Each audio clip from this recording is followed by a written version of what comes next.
I want to be an inventor. I want to meet Bigweld. I want to be somebody. I'm playing Rodney Copperbottom, the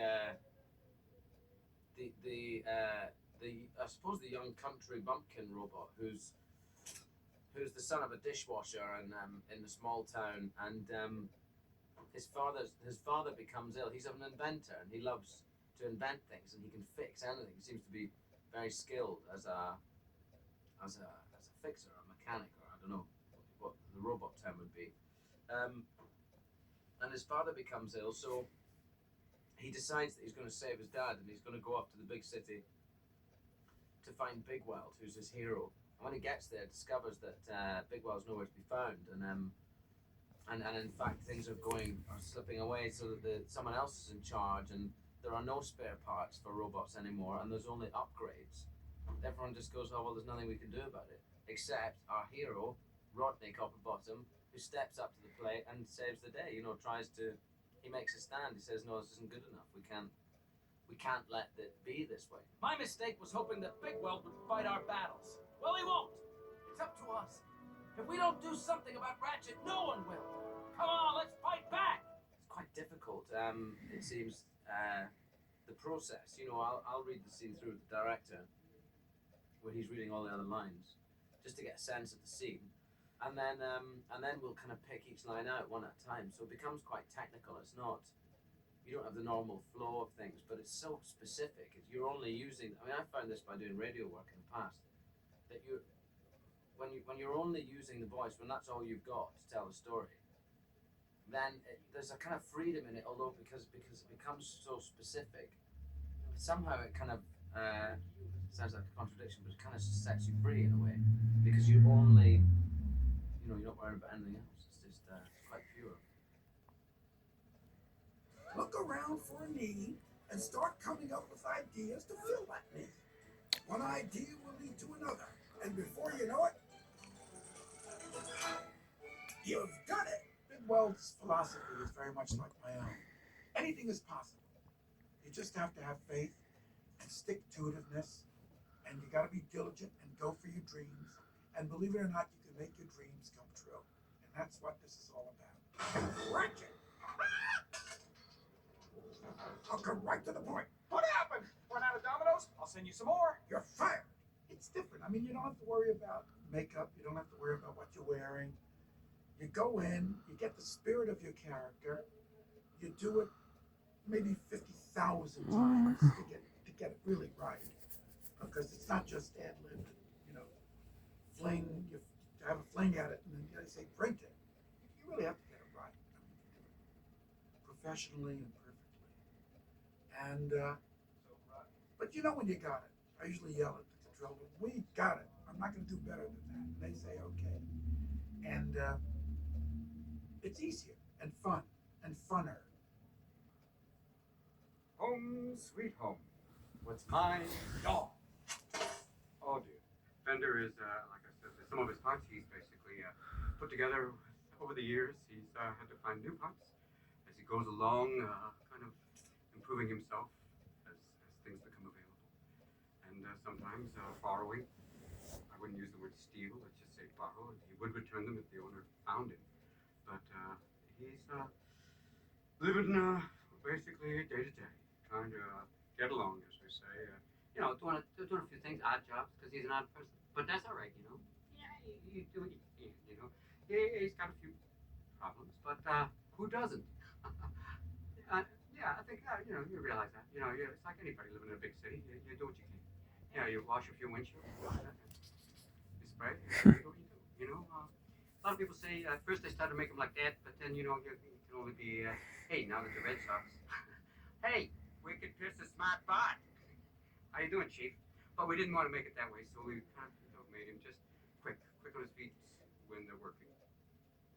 Yeah, basically that. Capable of adapting to anybody and selling, scamming. Scam man, basically. Con man, but not that good. Kind of like a decon man. Kind of a little off, but still thinks he's at the top of his game. Kind of. Nice one of you. Come on, we gotta get you out of here. Cappy is the love interest of Rodney, who's the main character of the movie. But she's also a character in the movie who has a lot of integrity. She sort of stands up and goes against the other robots who are in power to sort of help the smaller bots, sort of the smaller people. She sort of sticks her neck out there within her own company to help the small guy.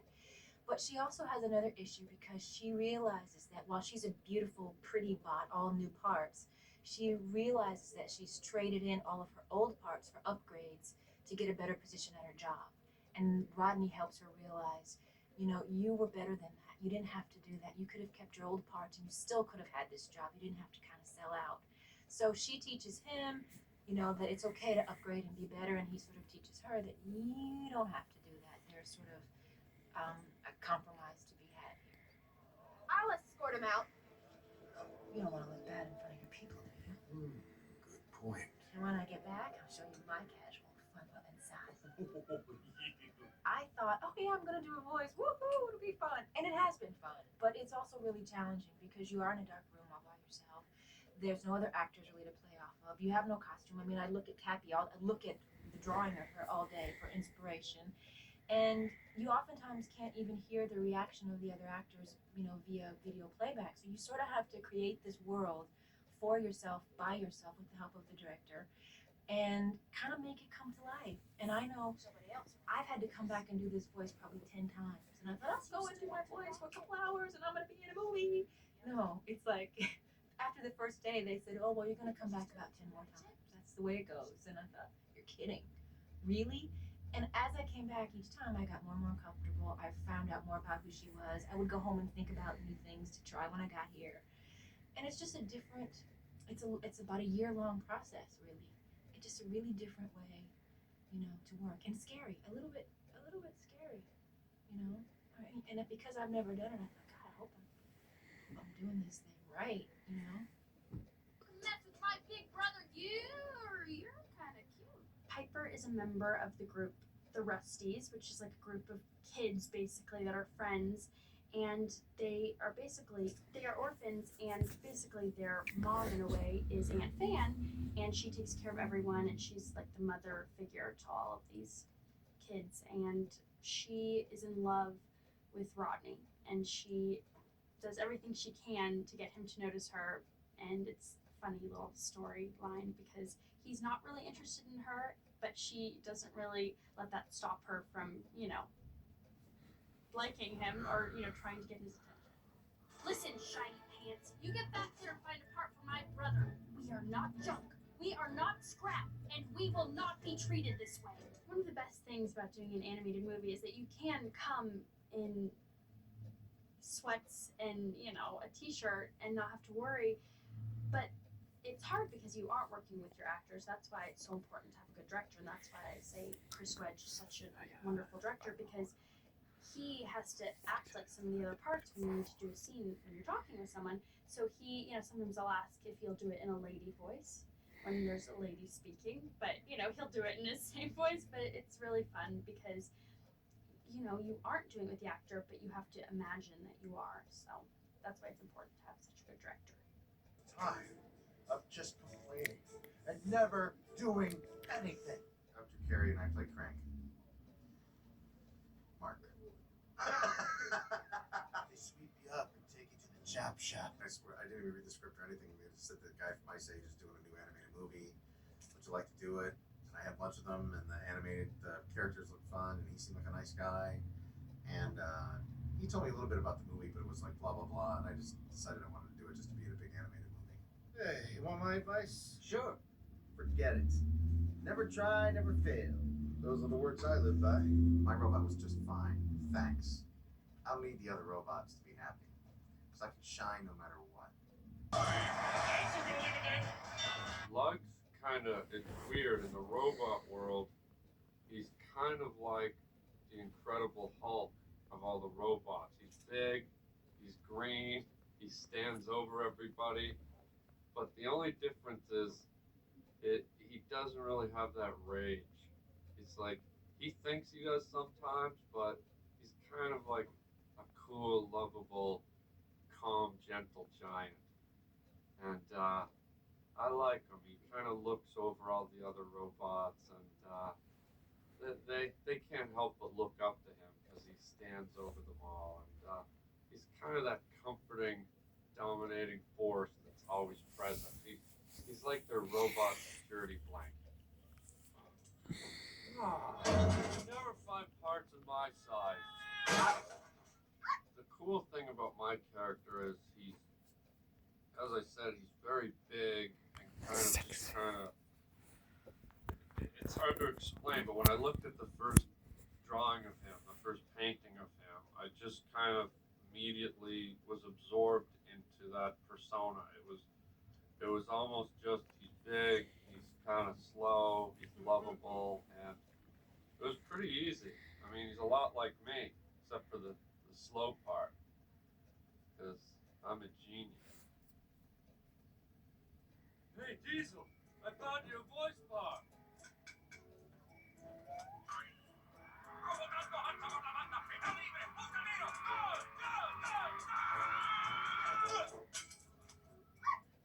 That's no good. The force is strong with this one.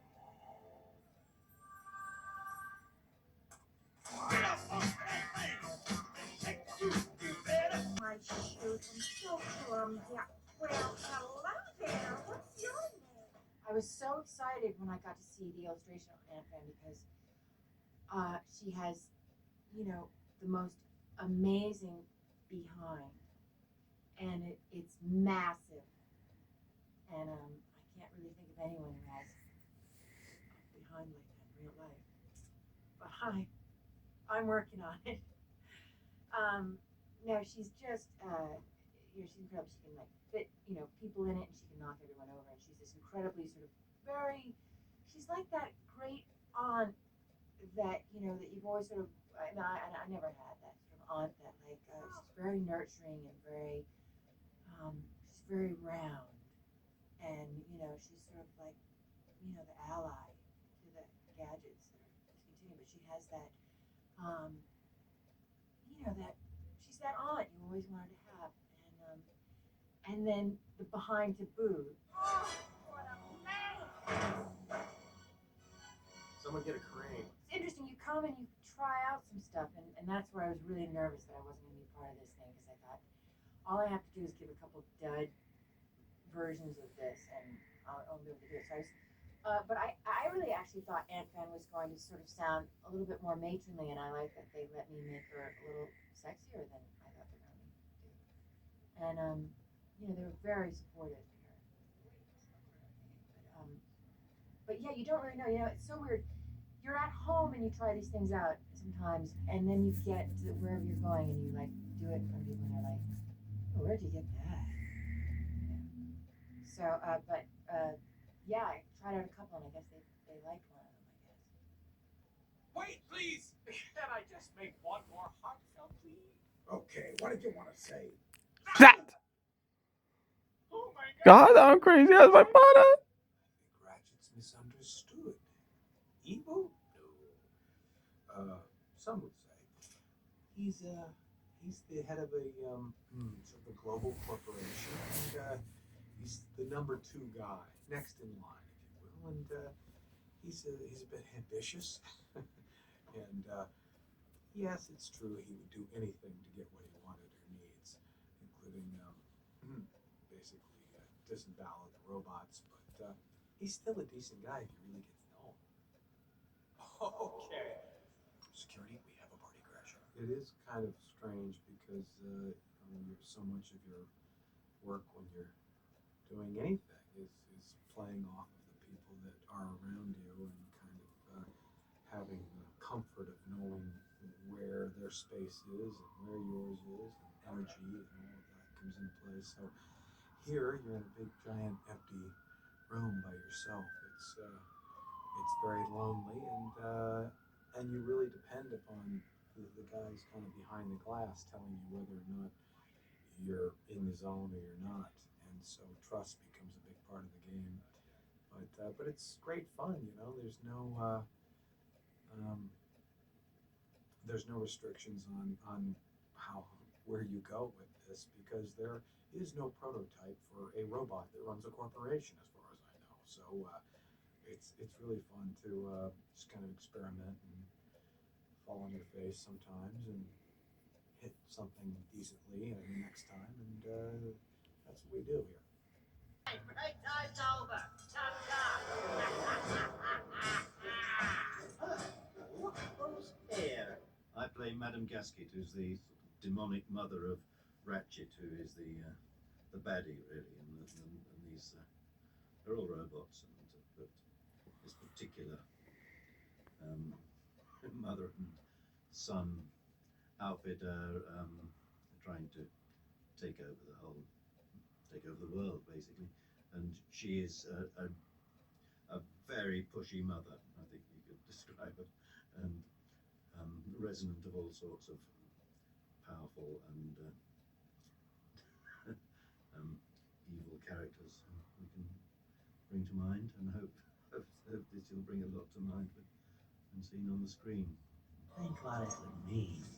Not Bigwell Industries, Ratchet Industries. Actually, with animation, you've got the other voices to play back, so you can, even if there's no one there, you can have playback in the headphones the voices of the other actors who've been in before. So there's a lot to bounce off and pick up from there. I mean, sometimes when you're doing live action, there's no one there at all. You just have somebody else reading the lines off. But it's another of those disciplines that you have to take on board.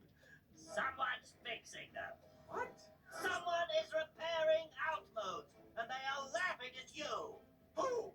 And are you sure they're not laughing with me? Yes. The luxury of recording and on a recording studio like this, you can do it over and over again, and it's not that expensive. I don't think it's not like it's filmed, so you can do it up 10 times and until you get the flavour that is required. So it's quite a nice way of working. You get different clues and different ideas, and you can develop it. And the director says, "Yeah, a bit more of that," and so you're quite free to go quite a long way with the extreme characterization.